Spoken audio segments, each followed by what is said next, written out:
Now, a Target 12 investigators exclusive. Where's the chief? It's an undercover investigation months in the making. Our findings raise serious concerns about safety and accountability in the Coventry Fire District. And you won't believe the undercover video we've gathered on the man in charge. Time and again, leaving work in a town vehicle paid for by taxpayers to go play golf in another town for hours on end. We spotted him drinking during the day, then driving the fire department vehicle back to work.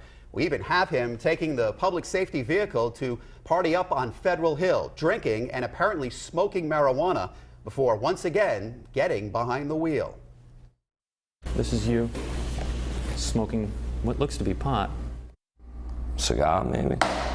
You then share the cigar with your friends there? I don't know. That's a cigar? Yes, it is. You know, I gotta tell you, Chief, no one's gonna buy that. Now, despite all the video we gathered throughout the course of this extensive and wide-ranging investigation, Fire Chief Paul Labadia denied any wrongdoing. Target 12 investigator Tim White has the exclusive findings. Unlike many of our stories on government waste, there is no time clock to punch in this case. Chief Labadia's contract says he's on call 24 hours a day with a taxpayer-funded vehicle to respond to emergencies. But as we're about to show you, that lack of accountability opens the door to questionable, even unsafe behavior.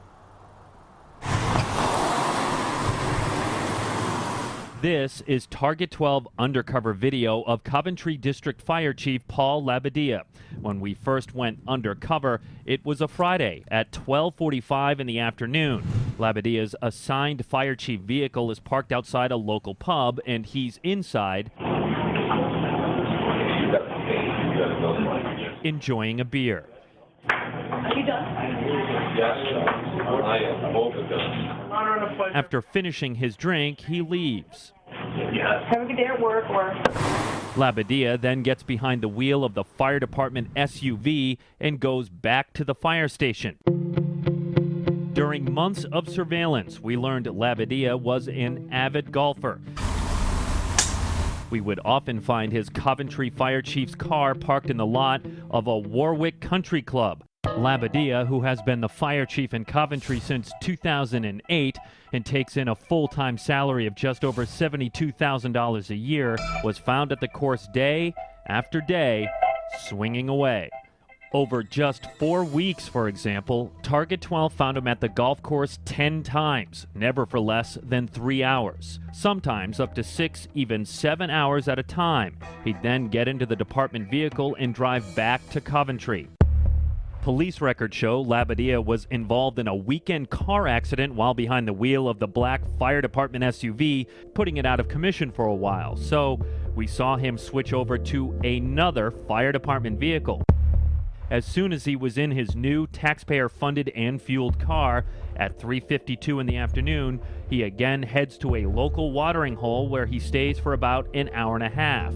The change in car did not mean a change in habits. Like on this Friday, while his men were in the street, boots in hand, collecting money for muscular dystrophy, Labadia was hitting the links, arriving at 11:30 in the morning and sticking around until 6 p.m. When not hitting the links, we often found the chief at home during the day. Then there was Columbus Day on Federal Hill. Target 12 found the chief and the fire department's black SUV, fresh from the repair shop, parked in a lot behind Atwells Avenue. And Labadia, another sausage and pepper up, I need 2 now. Working a sausage stand for a family member's restaurant. In the afternoon, he starts drinking beer. Day turns to dusk and he continues to consume. Then we switch over to our night vision cameras. We watch as he refills his drink, this time sangria, later back to beer. Meanwhile, another Target 12 camera was keeping an eye on the taxpayer's fire department vehicle. To our surprise, we watch as another man accesses the SUV, reaches in and works on something in the front seat while looking around. 2 others join him, and the mystery becomes clearer when we watch as he licks the object, then moments later lights it, smokes it, and then shares what appears to be a joint with the two other individuals, a joint he apparently rolled after accessing the chief's fire department vehicle. After he walks away, you can see here keys in his hand. The chief, meanwhile, is still enjoying the evening drinking beer. It's now after 1 in the morning and the party continues.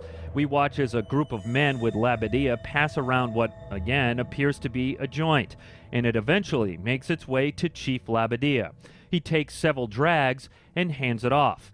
It makes its way around the circle again and back into the chief's hands, where he takes another hit and passes it off. Here's another shot of him again smoking what appears to be marijuana. Then suddenly a round of beers for everyone and a cheers, the chief taking part in the libations, then gets behind the wheel of the fire department SUV and drives away. At this point, it was time to take our findings to Chief Labadia. In a wide-ranging interview, we began with his golfing. Is there enough work for you here where you can go to the golf course so much? Well, I would have to say that my work's done on a regular basis. At first, he told us he's always working.